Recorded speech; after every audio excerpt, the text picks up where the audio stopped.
One of the things I discovered is kind of that if you're faithful with what's in your hand, God will give you what's in your heart. I just was trying to be faithful with this video camera that was put in my hand, and I started to develop a passion for it.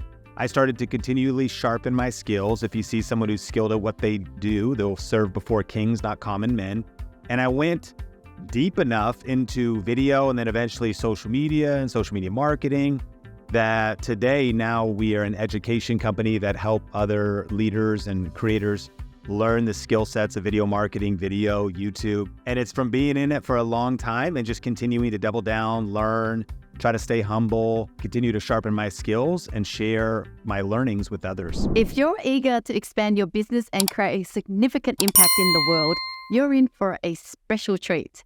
Today, we have a distinguished guest, Sean Cannell, a prominent YouTuber boasting over 2 million subscribers on his channel. He's here to enlighten us on the formidable potential of YouTube and how we can harness its power to propel our companies forward and make a lasting impact. With 2 decades of video production experience and an impressive 16 years of expertise on YouTube, Sean holds some closely guarded secrets and invaluable insights into what it truly takes to thrive and excel on this platform. Well, let's join me in meeting Sean now. Hey, Sean, so good to have you on my show today. Oh, I'm so honored to be here. Thank you for having me. Well, thank you, because I admire your work on YouTube. I have been a bit of a failure on YouTube, I would call it. Start and stop and never really stuck to the game. Whereas I noticed that you started your journey like 13 years ago and you're still going strong. And not only that, you're a Christian leader, founder, and I really love that value about you. So I wanted you to come on today to really share your journey, but as a way to inspire leaders out there to get out there more, as well as how to really lead a team and grow a company in a more, value-driven way. And so my first question to you is, I'd love to hear your story about how you started 13 years ago. What made you decide that YouTube was a great avenue for you? Yeah, I actually got started before social media even started with video, and I got started in a local church context. I, in one sense, didn't actually really choose to do video. I kind of feel like video chose me, or rather that God was kind of setting me up. And I just started volunteering at my small church. It was called Turning Point, an hour north of Seattle. It's 2003. And I started an internship. There's like 10 kids in the youth ministry. And the youth pastor, Jeff, handed me a video camera and Adobe Premiere Pro and said, hey, start making video announcements for Wednesday night at youth group. And these videos were terrible. I like to encourage people and entrepreneurs that are starting today, your first videos are going to be your worst videos. I was actually making weekly videos before this whole era of content creation. We were just making video announcements and they were so bad and so embarrassing. And then fast forward to 2007, the first YouTube channel I ever started was for that small church. And we actually did a vlog for the pastor. And I was kind of like, it's like a very janky reality TV show of just what's the behind the scenes of ministry or events, and started to experiment with more content. In those days, there was a 15-minute upload limit on YouTube. You couldn't do custom thumbnails. So if the pastor preached 45 minutes, that was a 3-part upload because it was 15-minute sections for the whole sermon to be posted on YouTube. So now fast forward to today, I've been doing video for 20 years, YouTube for 16. And one of the things I discovered is kind of that if you're faithful with what's in your hand, God will give you what's in your heart. I just was trying to be faithful with this video camera that was put in my hand, and I started to develop a passion for it. I started to continually sharpen my skills. If you see someone who's skilled at what they do, they'll serve before kings, not common men. And I went deep enough into video and then eventually social media and social media marketing that today now we are an education company that help other leaders and creators learn the skill sets of video marketing, video, YouTube. And it's from being in it for a long time and just continuing to double down, learn, try to stay humble, continue to sharpen my skills and share my learnings with others. Wow, that's amazing. No wonder why when I went back to your oldest video on the Sean Cannell channel, you were already good. Apart from the quality of the video, I could tell. But you were really good as your first video. And so no wonder you've already done it years before that. And so when you started your channel then, Sean Cannell's channel, like what was your niche? What were you aiming to do with your first channel? Well, I think at first I didn't have clarity. I found that personally, the pursuit of clarity is not an overnight process for most. At least it wasn't for me. I think a lot of us have a sense of direction, like we maybe feel God calling us in a direction. We have, it's sort of just the Spirit working in us, kind of just like we sort of know, like Paul's like, I got to go to Rome, but it's like exactly where or like exactly what. You just kind of know the general direction. And so for me, actually, a really transformational message in my life was this message of the 7 mountains. What's fascinating, if people have not heard about this, was originally, I think, Bill Bright from Youth for the Nations, and then Lauren Cunningham from like another youth organization had like a dream, had like a vision, and they both came together and they both saw these 7 sectors of society. Another one of them saw the 7 mountains, and there was other Christian leaders. You fast forward to today, you've got like Gabe Lyons wrote the book Next Christians. They call them the 7 sectors of society. And it was this kind of like download from God, and you could see that he was speaking to multiple people, kind of confirming it. And it was just that society is molded by these mountains of influence: family, business, government, media, arts and entertainment. And once I heard that, it really began to stir in my heart, because I'd now been an intern in this church, and my vision was, I kind of felt pulled to entrepreneurship, pulled to business. But in our culture, our church culture, it was sort of like you either have a primary gift, like if you're like, the way ministry looks is serving in a church. You either like a worship leader or preacher or like on staff, or you like get a job and tithe, but like that's it. As opposed to like, man, Christians can be, and not only could be, need to be influential in all these different sectors of society. And whoever is at the top of the mountain, they're the one who really shapes the conversation. The mountain of media, you know, movies, art, entertainment, news media, these are the mind molders of society, the 7 mountains of society. And so hearing that message and then simultaneously seeing what was happening on YouTube, I started to feel a call to YouTube, because I observed, man, you know, Jesus said, go and make disciples of all nations. That doesn't just look like join a church and go on a mission trip. What does that really mean? Teaching them to obey everything that I've commanded. I started saying, you know who's actually making disciples maybe better than anyone else? YouTubers. Here's what I mean. Like, go make disciples is basically teach people how I live. Jesus like, teach people how to have these kingdom values, how to want to see heaven invade earth, righteousness, peace, and joy. How should we conduct ourselves? So that's the kingdom way of living. But there's also like the anti-kingdom or the antichrist way. What is the world's perspective on relationships, dating, sex, marriage? And what I started to realize, I started to see these vloggers who uploaded 20, 30-minute episodes per day, 7 days a week, and they were being followed by 100,000 views, 200,000 views an episode. And I was like, man, the biggest pastor, Joel Osteen, Rick Warren, with the biggest congregation, 20,000, 30,000 listeners, let's say, that's crazy on a weekend, but only for 24 minutes is not as impacting as many people, especially even on how they live, than these vloggers or these YouTubers that are in people's lives every day, teaching young people and people of all ages how to think, influencing them with the perspective, a value system.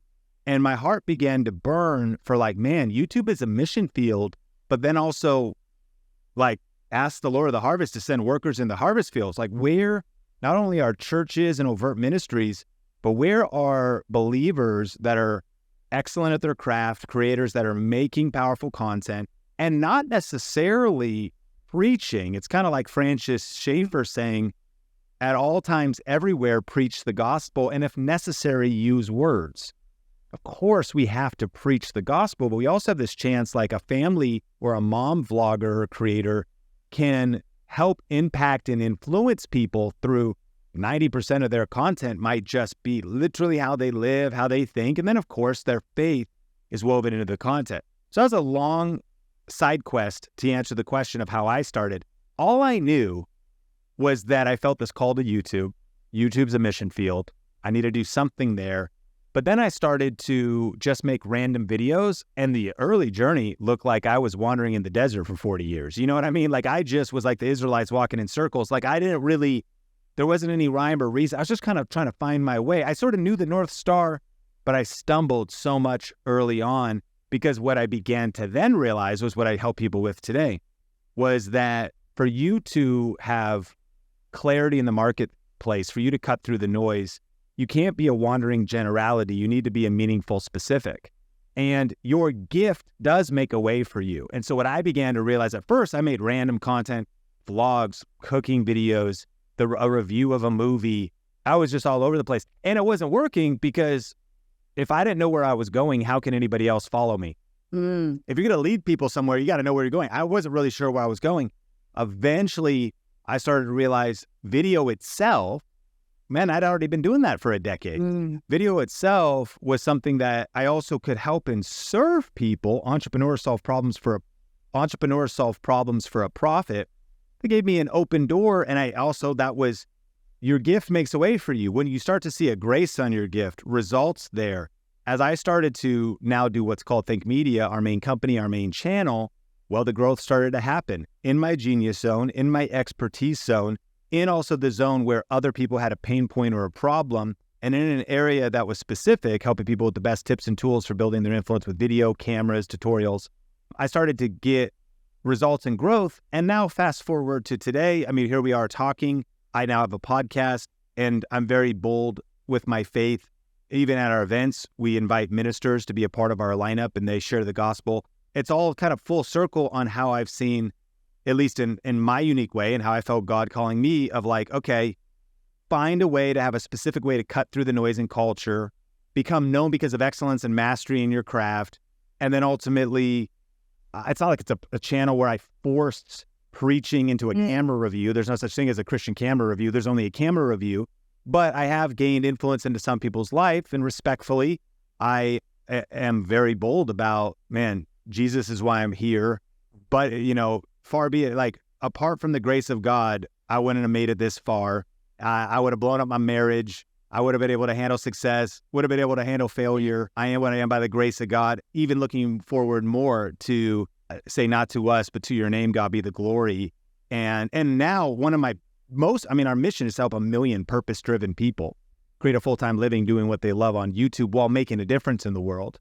And purpose-driven, of course, we help all kinds of backgrounds and faces. We don't know what everybody, but my deepest definition of purpose-driven is somebody driven by eternity, is somebody driven by the man who split history, the creator of the universe, Jesus Christ himself. I mean, when you have, and we were created to create. The fifth word of the Bible was, in the beginning, God created. And so I think the ultimate master of not just all things, but even the creator economy is Jesus. Wisdom there at the beginning and the foundation of creation, and seeing all of that. So our hope is to also now empower other business owners, entrepreneurs, and content creators to be salt and light on these social media platforms in an effective way. In some cases, maybe being a Bible study channel, but in other cases, being a business channel that can be wise as serpents and harmless as doves in terms of impacting culture with the gospel. Yeah. Wow. That was a long answer, but I loved it because you basically described the result of what you just said, because I was an atheist. 3 years ago, I stumbled across a pastor, Vlad, from Washington, Hungry Generation. Don't know if you've seen him. He decided to get active on YouTube, and now he's reaching millions of people around the world, including myself, who was completely an atheist, did not believe in Jesus. And when I came across this video, I was drawn, and I was obviously looking for something. I was an entrepreneur. Yes, I had good values, but I was hungry for something. Something was missing. And then when I found his video, I was drawn. And then I got curious. And then I found a church to go to. And the only thing I could think of at the time was Hillsong, because I didn't want a boring Catholic church. And then basically my journey went into Christianity. I became like, oh my God, you are my missing piece. And then I, fell in love with it. And I have been, now that I found a real community, real church, physical church, I am encouraging my own pastor to get onto YouTube, because I said, that's how I found it. And it wasn't for that. And we are a local church, but your slogan is about global reach.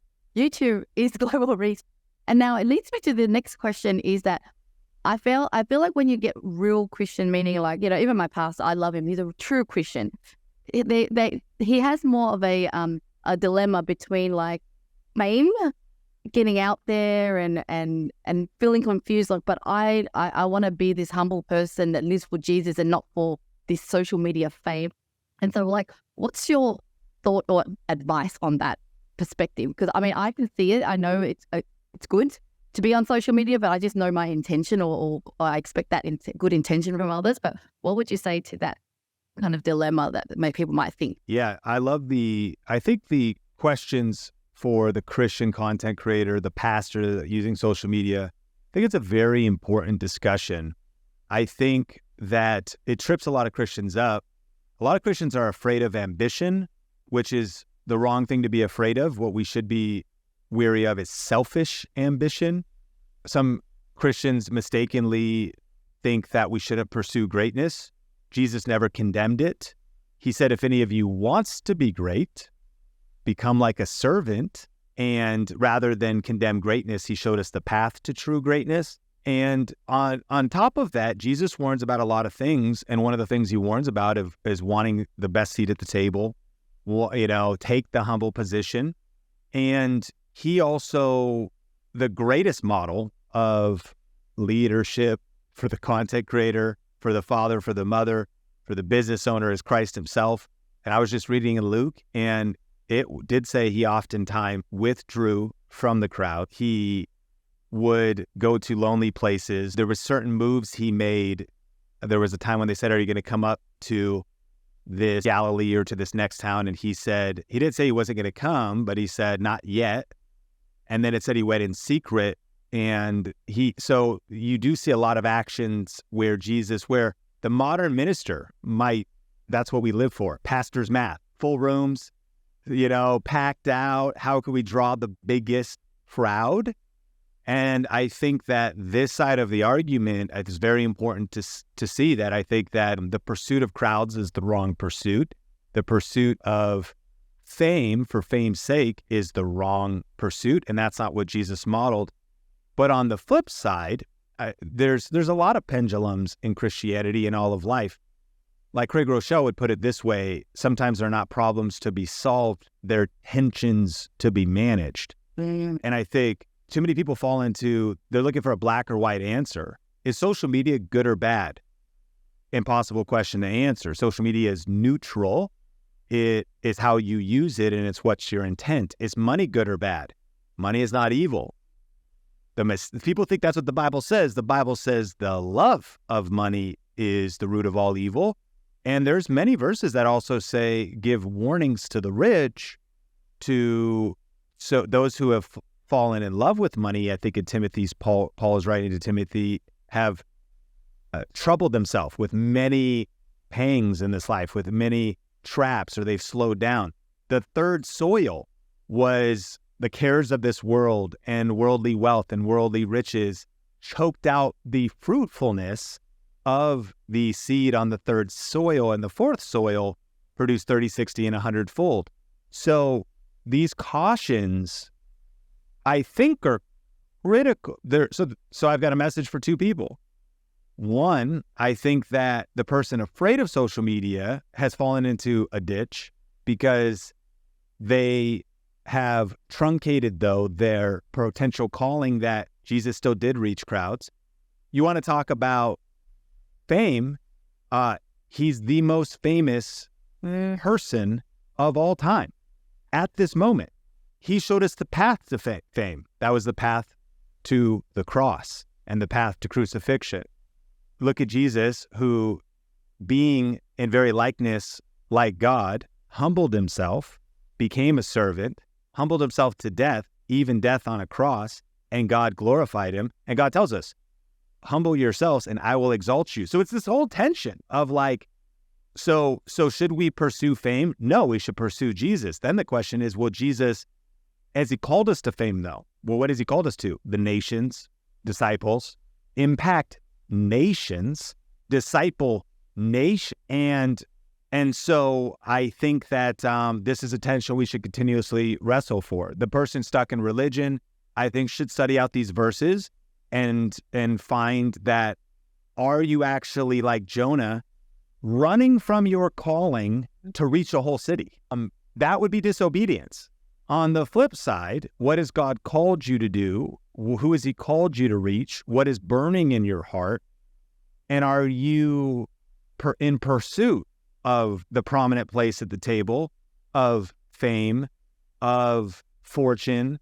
And it would seek first the kingdom, and all these things will be added to you. The verse that people that would condemn the pursuit of, if you will, wealth or prosperity, miss the fact that Jesus said, any of you that have sacrificed those things in this life will be given 30, 60, and 100 times more houses and homes, not just in heaven, but here on earth. So we see that's a big tension, because people, anybody who stands on one extreme side would be like, well, did you miss that verse? Because yes, we should give it all away, but yet there's also this whole idea of we'll receive it all back, even 100-fold. And he says houses in this life. And so people go to these big extremes. I think you just have to kind of have that self-awareness. And then let's make it really practical. Yeah. Number one, I think you need, if you don't have anybody in your life, a pastor, mentors, somebody that can tell you no, somebody that can give you feedback if you're starting to go down this path of pride, going down this path of extremes, going down this path of greed. You need voices in your life that can help keep you grounded. Again, too, I think somebody might go, I feel a little bit of let's say greed. Well, I should just shut it all down. I feel this little of the fame is getting to me. I should shut it all down. No. What is the remedy to greed? Generosity. So if God's going to continue to entrust you with more, keep giving away more. And so if at some point we have upper limit problems, we hit lids where we're like, man, I never would have thought I would have had this much followers or this much money in the bank. Well, God can trust you with that much, but it might stop there if you don't. So if you continue he upgrades you to another level, give it another level of fame, be willing to give it away, another level of awareness on social media. And now you're doctoring your message. Maybe it's get a little bit louder, because not only did Jesus build the crowds, but then he was like, hey, eat my flesh, drink my blood, boom, cut the crowd down. So I said, people go, man, you're being bold on social media. They'll say that to me. Are you afraid of losing followers? And I'm like, I think I was, but not now, because by God's grace, I got this far, and God, the same God who brought me here can keep me if everybody disappears, because I'm being bold about my faith. And sometimes I feel if there's something in my life, a little bit of I'm really liking the followers, and a temptation to water down the message, let's say, that's an invitation to be louder about the message. If we're experiencing prosperity and the temptation is to hoard more for ourselves, that's not even an invitation, but I would say a sign that we should give more extremely in the opposite spirit. The lust of the flesh, the lust of the eyes, the pride of life are not of the kingdom. And but this side of the world, we need stuff, and we need cars to get places and planes to get places. This is a long answer too, but I think that even this rant to your pastor would be something to wrestle with. It would be, could you very well be actually, in a way, be being disobedient to God by not reaching Nineveh, because God's called you to put you on a bigger platform? And then perhaps the wise man, the wise woman also then deeply thinks about this and is not flippant with these things, kind of like Billy Graham, famous for the Billy Graham rule, that he wasn't going to travel alone. He was going to let somebody else go into hotel rooms before, so that not only would he be above reproach, but he wasn't like, I'm not going to think I'm actually that even holy. I got the Holy Spirit. I've got a good track record, but before any man thinks he won't fall, let him check himself.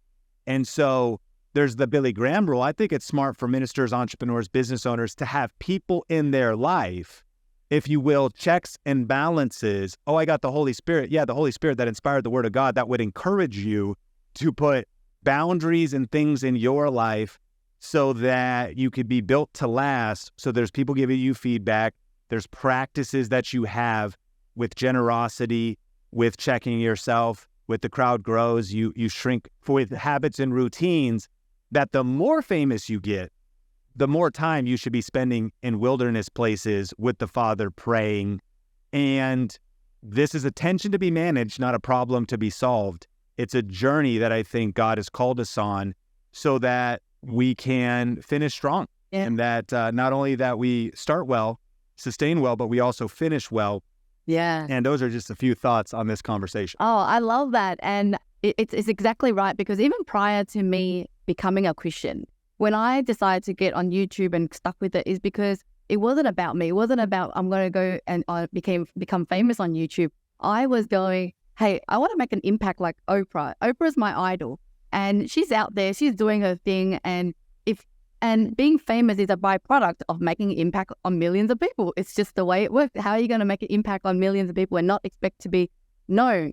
And so I kind of got over myself, and then now, even if my channel is not growing as much as other people, here to make an impact with whoever that is, being impacted on, rather than, trying to get out there. And so I think I saw that, and now you just explained it in such a biblical way that I think it's really going to resonate with other Christian leaders like my pastor. So I can't wait to share that with you. So I'd just love to hear a little bit about the way you manage your business. And so let's get back into the business side of things. And so you had your channel, Cannell, and then you stopped there and you launched Think Media. What was the strategy behind that? I can see now Think Media, it's also the content is created by your team members as well. And just love to hear the strategy behind your business. Yeah. So again, I think that hopefully one of the things that makes me effective in coaching and helping others is because I've made more mistakes and I've failed more times than anybody. And it's this idea of,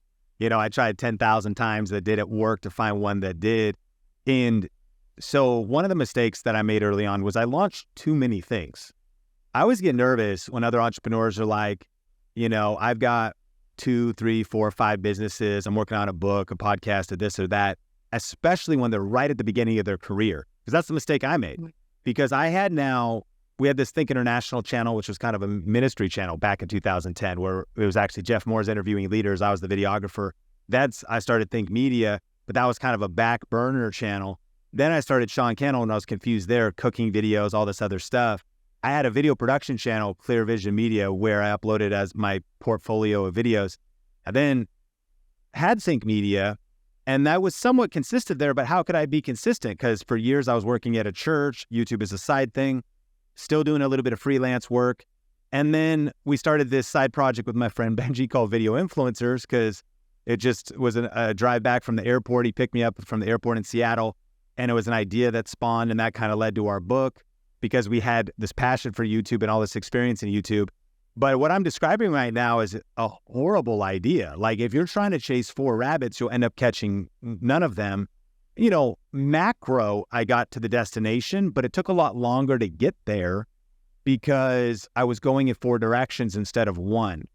And I think the nugget there is that it's hard enough to grow 1 business. Why are you trying to grow 3? It's hard enough to make 1 marriage strong.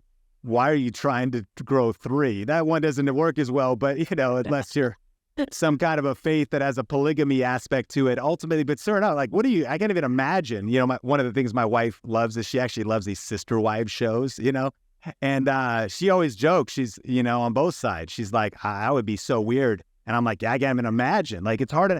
So it's like, if you try to nurture 1 marriage, 1 business, 1 YouTube channel, now I get it. There's reasons to have multiple, but I think it's unwise until you have team, systems, automation, momentum, potentially excess resource abundance, and too many people do it too soon. So Think Media really took off in 2016 because of one reason: focus.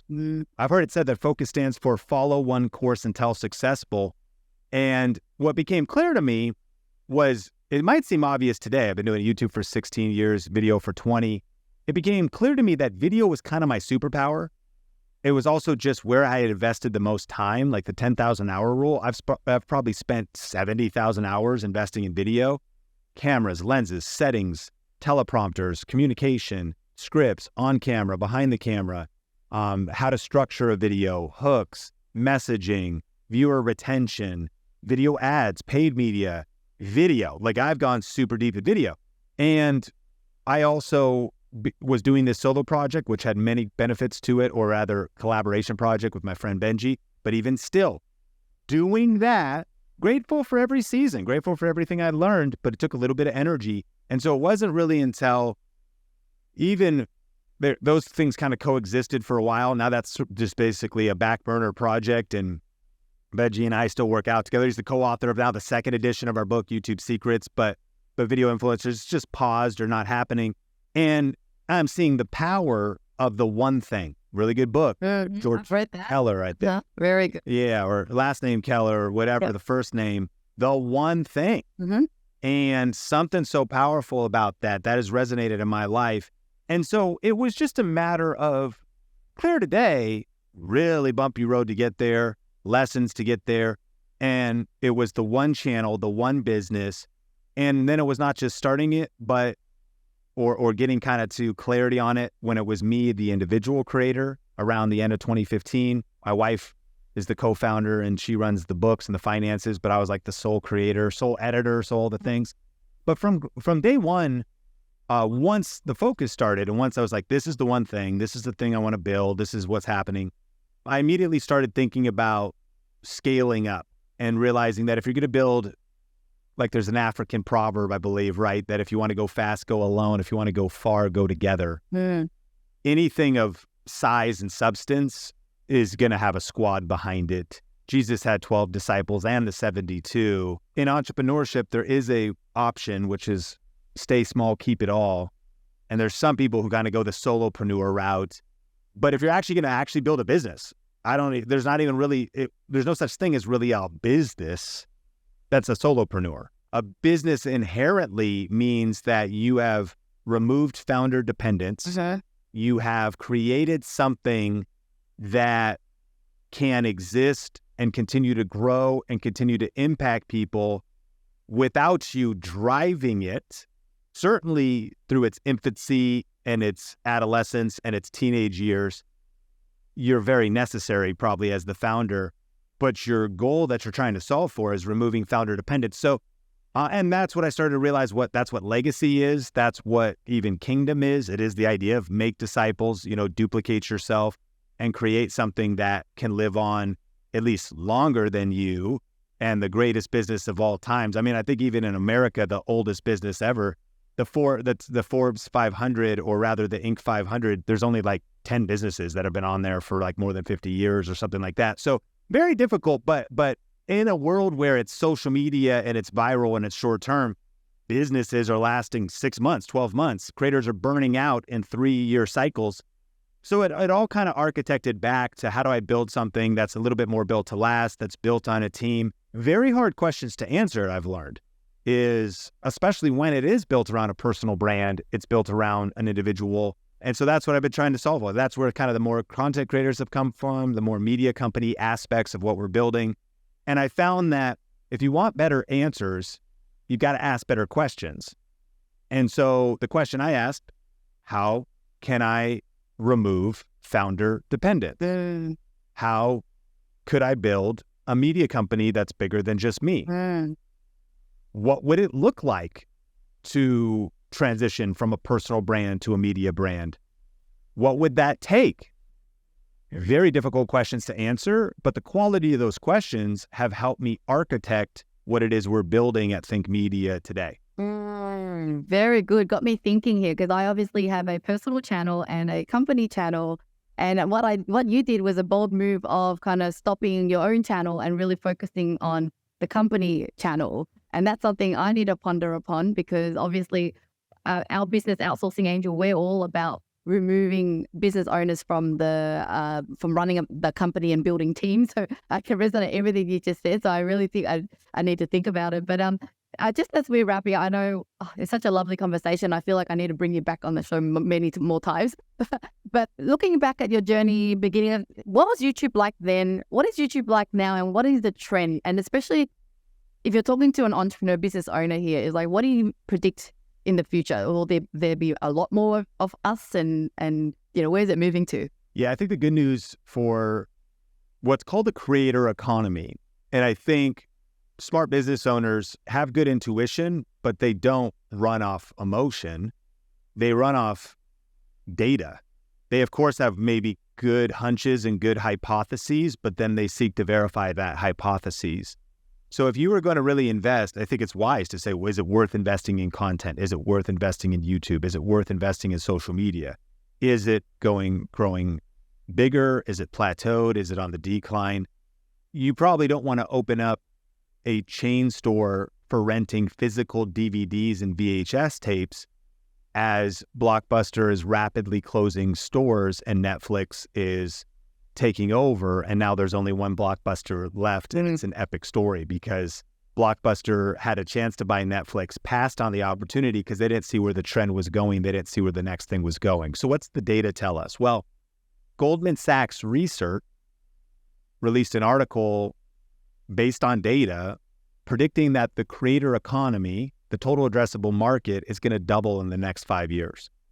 This is pretty wild because when you think about the creator economy already, and that for the business owner, they're like, what does that even mean? Well, this is independent content creators starting channels across social media platforms.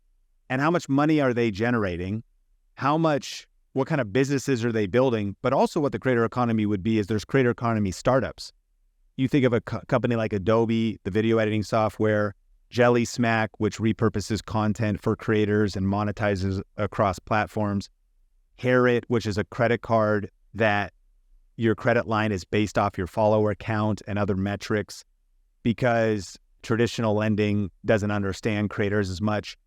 And so when anybody looks at the amount of money in the system, essentially, the total addressable market, about $250 billion right now, and then sees that it's estimated to be about $500 billion in the next few years, and then observes how crazy it is right now. How 2.6 billion monthly active users on YouTube, 2.7 billion monthly active users on YouTube. How many creator startups like Think Media are hiring people, maturing, how many small, mid-size, and large creators there are, how much money there is. And what's shocking about that $500 billion industry over the next few years is that's not calculating a lot of our customer base. A lot of the people who follow us are real estate agents, loan officers, service providers, professionals, experts, coaches, course creators, as well as DIY, home organization, frugal living creators, cooking channels, mothers that can actually just monetize their content itself. But we're looking about the whole entrepreneur side or service provider side where real estate agents start a YouTube channel and increase their transactions per month by 100%, 200%, 300%, while real estate here in the US is being devastated. Creators that are pivoting and starting to embrace social media and YouTube, or rather business owners, entrepreneurs, agents, are not only protecting and surviving through a recession, but thriving in a recession as the housing market is frozen here because they're embracing new media. So to simplify what I'm suggesting is that if it's already creating so much prosperity and so much impact right now, and the data and trends is showing us that it's going to, keyword, double in the next 5 years, then investing in content creation and starting a YouTube channel is a good investment. And it would not just be like, I hope this works. It would be like, oh yeah, there's real data to support that. The final thing I would say in answer to your question is what's changed over the last 5-10 years on YouTube. There's certainly a lot of dragons we need to slay, a lot of giants we need to slay. One is, of course, competition is rising. The opportunity is very real and growing and doubling, but there's more people that are aware of that opportunity. And so I think that 5-10 years ago on YouTube, you could succeed if you were playing checkers. Yeah. In a 2023, 2024 world, you're not going to succeed unless you're playing chess. What does that mean? It means that, man, you got to learn the skills. You have to develop a strategy. You got to be strategic with your content. You just can't cavalierly lob out some content, not be thoughtful about the title, not be thoughtful about how it's packaged, not be thoughtful about the thumbnail, not mastering the strategies and best practices of YouTube. I think that the smartest entrepreneurs that approach YouTube are not going to commit to content creation. They're going to commit to building a media company. we're seeing that smart entrepreneurs aren't like, oh, I'm not going to start creating content. I'm basically going to open up a division. Like that the modern marketing is, you used to put dollars, and maybe still do, behind whatever your advertising was: traditional billboard, pay-per-click, magazine, newspaper, direct mail. And if that stuff's still working and you're tracking it, then by all means. In fact, those will be even bigger opportunities, as some people forget about some of these mediums. However, dollar for dollar, rather than just thinking, how do I create content with my smartphone, it's who can I hire? There's a good book called Who Not How by Dan Sullivan and Benjamin Hardy. And it's actually, who is going to run the media department that is going to help me embrace new media, rather than how am I going to start creating content? I'm already too busy. So smart business owners aren't just going to be like, oh, I'm going to start creating a few pieces of content. They're going to say, oh, I'm going to build a media company inside of my company that's basically a division that is going to embrace this not as a 6-month trend, but as a lifestyle and critical component of successful businesses over the next 5 years, why this whole thing is doubling. And so I think it's about skilling up. It's about getting educated. It's about being strategic. And it's about learning these new mediums. And it's about, I'm bullish on YouTube. It's also based on data. It's the number one video platform. I really think it should be your kind of home base and a place of pillar content. But I think it's also important that we don't become romantic about any of these things.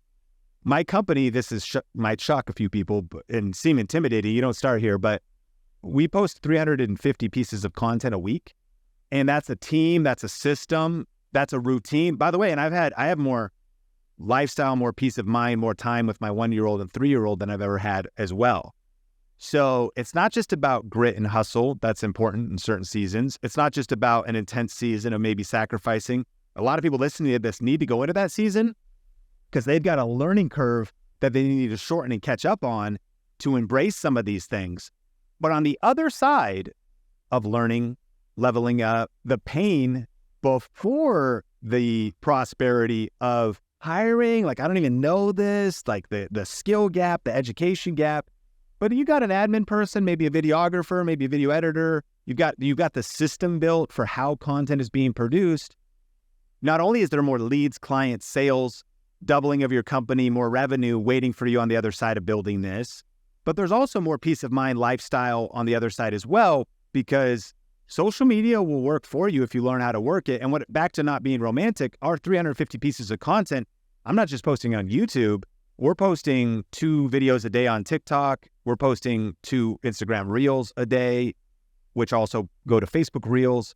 We are posting in YouTube Shorts. We're on multiple YouTube channels. And if a new platform emerges, we're exploring that as well. When you're aware of what your offer is and who you can add value to, and basically who do you help and how do you help them, there's no reason why you shouldn't be on Threads. People go, oh, it dropped 75% after the buzz wore off. And you're like, well, sure. But if it was 100 million people engaged and it dropped 75%, still 25 million people. The somewhat cynical and headline reading novice goes, oh, look, Threads is dead. The wise tactician and strategist says 25 million people is still a pretty radical group that I could reach with my message, my product, my service. And so embracing the undefeated and provable thesis that social media is the greatest way, it's the most affordable way to reach the billions of people that are on the internet right now, because most of us don't have money for a Super Bowl commercial or for traditional media. I think you accept that thesis and then you just put in the grit, work, and learnings necessary to back it up, multiplied by time. And some people listening to this podcast are going to be shocked by what they're able to build and how big they're able to grow their company, or how they're able to protect their company in famine, like Joseph, storing away grain for the next 7 years, learning a new skill set so that when the famine hits, you're ready. You better learn to swim now so that when the world gets flooded, you don't drown. And so you better build your ark now so that when the flood comes, you're prepared for it. And so I think those that are paying attention to these shifts in the media landscape, the business landscape, are going to be happy that they did, because everyone's saying, it's not going to rain.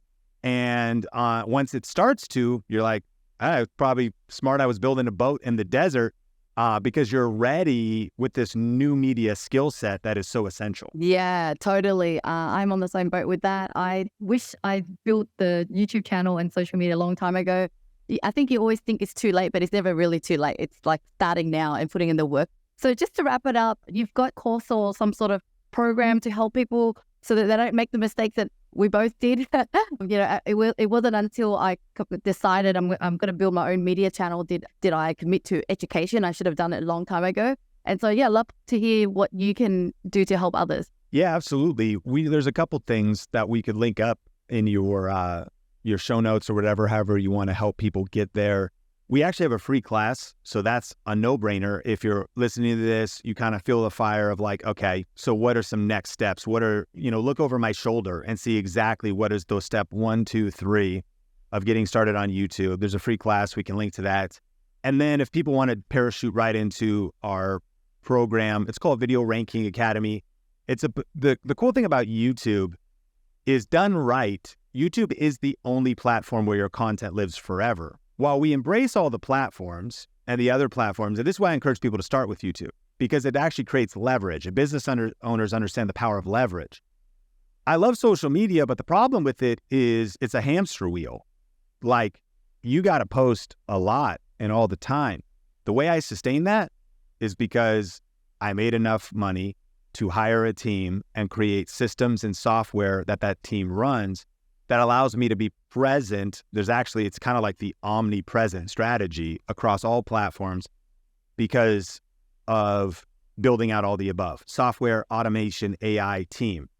Well, that's kind of a lot. Okay, so what do you do if you're just kind of starting? Well, the power of YouTube is the fact that YouTube is not a feed like Instagram, Facebook, where what you post today is not viewed tomorrow, or really not viewed next week, and definitely not viewed next year or a year later. Whereas YouTube, you can have ranked videos that people that are 6 months old, a year old, multiple years old, that are still being watched, which is real leverage. I view a good YouTube video like an employee that I pay once that works for me for free for weeks, months, and years to come. YouTube's like a fine wine. It gets better with age.